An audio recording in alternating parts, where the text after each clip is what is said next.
Hola a todos, ¿cómo están? Hoy vamos a continuar con nuestra unidad 5 que trata acerca de mesura catastral. Vamos a ver lo que es tolerancias, que esto es bien importante. En la unidad pasada vimos lo que son levantamiento catastral de zonas y también vimos lo que es levantamiento catastral individualizado, ya cuando solo es un bien inmueble. Y vimos también la importancia que tiene este tema porque es que las mediciones de nuestros bienes inmuebles deben de estar exactas. Si no están exactas, entonces el Instituto de Propiedad nos va a hacer la alerta de que no hay congruencia con lo que es nuestro bien inmueble y nos va a enviar a lo que es la Dirección General de Catastro para que nosotros podamos iniciar los procesos de regularización o de establecimiento de coordenadas de nuestros bienes inmuebles que queremos hacer alguna transacción, georreferenciación, delimitación. Entonces todos estos trámites los vamos a realizar en lo que es amparados en lo que es el reglamento de mesura catastral. Ahora vamos a ver lo que son tolerancias. El margen de tolerancia permitido, que es cuando voy a comenzar, ¿cuándo es que nosotros vamos a utilizar este tema de las tolerancias? Bueno, si nuestra escritura no coincide, lo que dice la escritura con lo que está en el plano del terreno o de la casa, no coincide. Hay una diferencia entre estos dos criterios, el legal y el real, por así decirlo. La escritura dice que tiene determinado tamaño y cuando vamos a campo vemos que tiene otro tamaño. Entonces, tenemos un problema que no es congruente. Entonces, vamos a hacer primero, vieron que en la unidad pasada vimos lo que es si procede o no procede hacer un proceso por medio de mensura catastral o si vamos a estar dentro de lo que son márgenes de tolerancia. El margen de tolerancia permitido va a depender del método utilizado para el levantamiento catastral, algunos de los cuales se muestran en esta tabla. Entonces, vamos a encontrar en el reglamento de mesura catastral lo que es esta tabla. Para cinta métrica tiene este margen de tolerancia.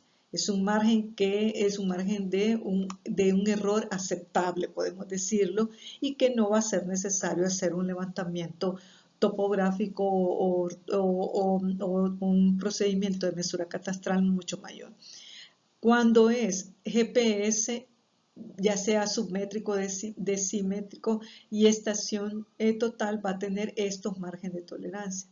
Ya lo dijo acá, dependerá del método utilizado en el levantamiento catastral. Y cuando es fotointerpretación, ortofoto, aquí nos da las escalas y aquí vamos a tener los márgenes de tolerancia. Sí es un tema bastante técnico, pero nosotros lo tenemos que saber. Tenemos que saber cuáles son los márgenes de tolerancia. Ya la primera idea que se nos va a venir es que debe de ser de acuerdo al método de medición que tenemos nuestro bien inmueble. Por cualquier método de tolerancia o combinación de ellos, la tolerancia máxima permitida para levantamientos catastrales será de 30 centímetros. Esto es bien importante que lo sepamos. Por cualquier método, el margen de tolerancia en levantamientos catastrales es de 30 centímetros, es su equivalente a 0.30 metros de precisión absoluta para áreas urbanas y 200 metros o que tenemos acá de 200 centímetros o 2 metros de precisión absoluta para áreas rurales. Esos son los márgenes de tolerancia de acuerdo con cualquier método. Ahora, lo que hemos estado platicando en este video, concordancia física. Cuando existan diferencias entre la realidad física de un bien inmueble y su realidad jurídica registral en cuanto a su área, se va a aplicar la siguiente tabla que determinará el rango de tolerancia permitido de acuerdo a la naturaleza del predio. Entonces, acá espero que me sigan con esta explicación porque aquí está lo que son los márgenes de tolerancia cuando existan diferencias entre la realidad física y la realidad jurídica. La realidad física, el plano, y la realidad jurídica, la escritura. Entonces, vamos a tener dos aspectos a analizar, área urbana y área rural. Entonces, en el reglamento de mesura catastral ya está esta tabla de márgenes de tolerancia. Y acá nos dice que el porcentaje de error o porcentaje de tolerancia cuando es un predio menor o igual a 300 metros cuadrados, entonces va a ser de 5%. las diferencias entre la realidad física y la realidad jurídica. Le va a aceptar, según este reglamento, un margen de 5% de error. Ese es el margen de tolerancia. Si el predio es mayor de 300 a 1000 metros cuadrados, entonces va a tener un margen de tolerancia de 4%. Y así sucesivamente la escala. Entonces vamos a tener estos porcentajes de tolerancia, estos porcentajes de error en nuestras escrituras y en los planos y van a ser aceptables. ¿Qué pasa en las zonas rurales? Bueno, los porcentajes de error se incrementan. Como pueden ver, aquí nos dice que menor o igual a 1 hectárea, entonces vamos a tener 10%. Pero ¿qué pasa si es mayor de 1 hectárea y es menor de 30? Vamos a tener un margen de error de 7%, aceptable. Si es mayor de 30 hasta 100 hectáreas, vamos a tener un 4% y así sucesivamente. Esto es bien importante que lo volvamos a leer una vez que termine el video. Por favor, vuelvan y lo vuelven a leer para que puedan comprenderlo de una manera fácil y sencilla. Ya saben, concordancia física. Tenemos lo que es realidad física del inmueble, el plano, con la realidad legal, que es la escritura, y se nos va a permitir un margen de error entre estas dos mediciones, que va a ser de acuerdo a lo que es nuestro tamaño del terreno y le vamos a aplicar este porcentaje. Y ahí vamos a tener ya un margen de tolerancia. De no excederse el área objeto de inscripción en cuanto a las tolerancias antes descritas, procederá a la rectificación de las áreas, medidas y linderos perimetrales mediante la presentación del certificado catastral, en los cuales se haga constar la procedencia de dicha inscripción con apego a lo dispuesto al artículo 130 y 131 del reglamento de la ley de propiedad. Ahora vamos a ver lo que son unidades de medida estándar. Esto me gusta bastante que lo estudiemos porque siempre es bueno saber cuáles son las unidades de medición que nosotros utilizamos en lo que son las escrituras. Vamos a utilizar las unidades de medición que se encuentran establecidas en el reglamento de mensura catastral. Y aquí nos dice, todas las unidades de medida incorporadas en actos inscribibles deberán ser expresadas o convertidas en metros para medidas lineales y metros cuadrados para áreas. Entonces aquí tenemos lo que son la unidad de medición con su símbolo y aquí tenemos la unidad de medición en mediciones cuadradas con su símbolo. Si se fijan, no es MTS, no existe. Esa es una abreviatura y aquí estamos hablando de unidades de medición, símbolo.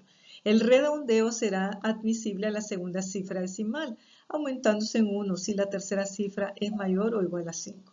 Caso contrario, deberá mantenerse igual.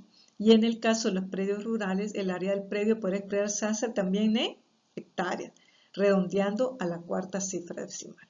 Entonces vamos a tener metros para medidas lineales, metros cuadrados para lo que son áreas y vamos a tener lo que son, podemos redondear cuando es, podemos redondear a la segunda cifra decimal y cuando es rural a la cuarta cifra decimal. En rurales, predios rurales, vamos a poner la medición de hectáreas. Bien importante esos conceptos. Ahora tenemos también, ¿qué pasa si no tenemos las mediciones como lo establece mensura catastral? Bueno, también en el mismo reglamento se nos da lo que son los valores de conversión. Y aquí podemos ver de varas a metros, lo que es el factor de conversión y su equivalencia. Vamos a tener de yarda a metros, vamos a tener de cuerda a metros, legua y pie. Ven que el reglamento de mensura catastral pues va a venir a responder todas nuestras inquietudes para poder hacer el valor de conversión legal, sin andar investigando por otros lados, porque aquí tenemos ya la base legal de lo que necesitamos para poder trabajar. Y aquí está en medidas de áreas o superficies también de varas cuadradas a metros cuadrados. Y aquí podemos tener ya nuestra conversión a las mediciones legales establecidas por mensura catastral. ¿Cuáles son las legales? Pues ya lo vimos en la diapositiva anterior, son para metros lineales, metros, para superficies, metros cuadrados y para áreas rurales podemos utilizar hectáreas. La certeza en la conversión de cualquier unidad de medida distinta a la anunciada deberá de ser acreditada. Expresión de medidas en la incorporación de mejoras.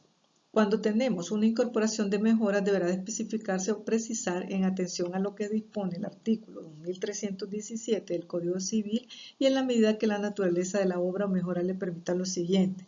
Vamos a tener que expresar en metros cuadrados. Extensión de superficie en metros cuadrados.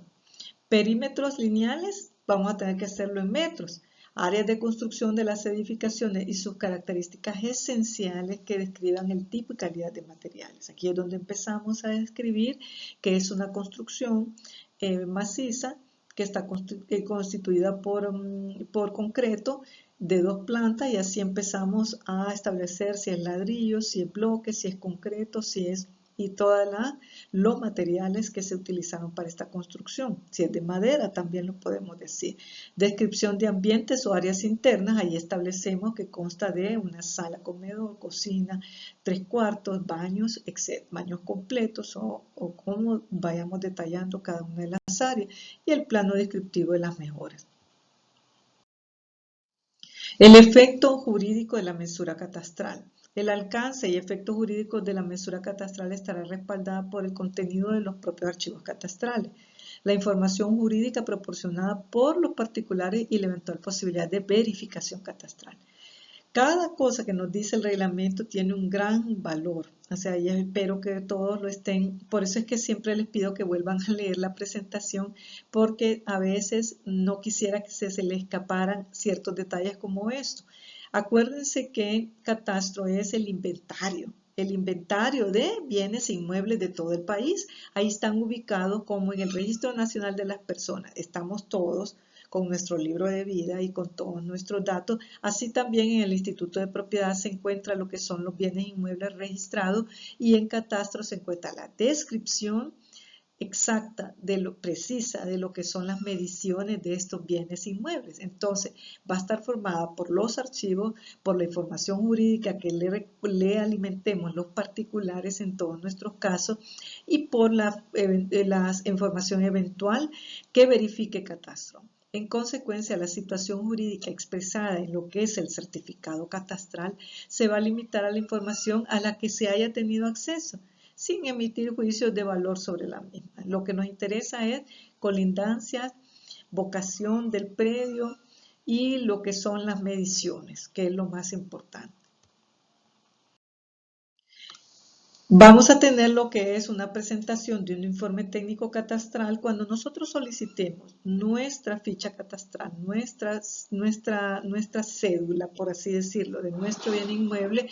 Vamos a tener un informe técnico catastral que ampara esta investigación y esta cédula o este certificado catastral. Vamos a tener un preámbulo y vamos a tener una investigación de campo. La investigación del campo va a decir lo que es la ficha catastral, la cual deberá contener coordenadas de cada vértice, cuadro de rumbos y distancias y el área total del predio, breve relación de los hechos incorporados o los hallazgos o incidentes acontecidos durante el proceso, su avalúo, en caso que proceda, certificado catastral. Una vez ingresada la información al SURE, se procederá a emitir lo que es el certificado catastral. Viene siendo, para que lo recuerden, la tarjeta de identidad de nuestro bien inmueble. ¿Cómo vamos a emitir un certificado? El certificado catastral va a ser el documento que permite consultar y acreditar los datos de hecho de naturaleza física, jurídica y económica de un inmueble, de acuerdo con la información que se encuentra almacenada en la base de datos de la Dirección General de Registro Catastro, o bien la inexistencia de tales datos. Para la emisión de este certificado catastral se requiere lo siguiente: que el interesado presente una solicitud por escrito, apertura de un expediente digital de acuerdo a los requisitos y realizar el pago de lo que son los servicios catastrales, que esto nos lo dan en la ventanilla muy amablemente. Los oficiales de catastro nos dicen: abogado, esto es lo que le corresponde pagar por este servicio. Para la emisión de las constancias se va a requerir lo siguiente: presentar una solicitud a la Dirección General de Registro y Catastro, apertura del expediente administrativo de acuerdo a los requisitos y realizar el pago Ya vimos que es de acuerdo a una tasa de catastro vigente que va a depender de acuerdo a al tamaño de lo que es el bien inmueble y también a la ubicación. ¿A qué se refiere el reglamento cuando dice mantenimiento catastral? Bueno, en el registro de la propiedad para todos los actos de riguroso dominio que estén comprendidos en áreas declaradas como zonas catastradas, se deberá enunciar la clave catastral del predio en el instrumento público a presentar y dicha clave será la contenida en el Sistema Unificado de Registros. ¿Qué son las evaluaciones de propiedades? El catastro se integra con la evaluación de propiedades, terrenos y mejoras, mismos que servirán para completar el inventario de bienes inmuebles en el país. Asimismo, va a servir para determinar el valor a pagar por impuestos de tradición y tasas de derechos registrales de bienes inmuebles en el registro de la propiedad. Se utilizará la ficha Avalúo Catastral de Bienes Inmuebles Urbanos y Rurales y se hará un cobro adicional por el avalúo de acuerdo a las tasas de servicios catastrales vigentes. Para efectos de la inscripción en el registro de propiedad del valor en la referencia se tomará en cuenta para calcular el pago de los impuestos de tradición y tasas. Será el valor mayor entre el contrato traslaticio de dominio y el avalúo descrito en el certificado catastral. Y siempre que conste en el mismo deberá ser incorporado al sistema de avalúos automáticos de inmuebles en el folio real. Ahora hemos terminado nuestra unidad 5 y los invito para que realicemos la actividad una vez que hayamos leído nuevamente esta presentación.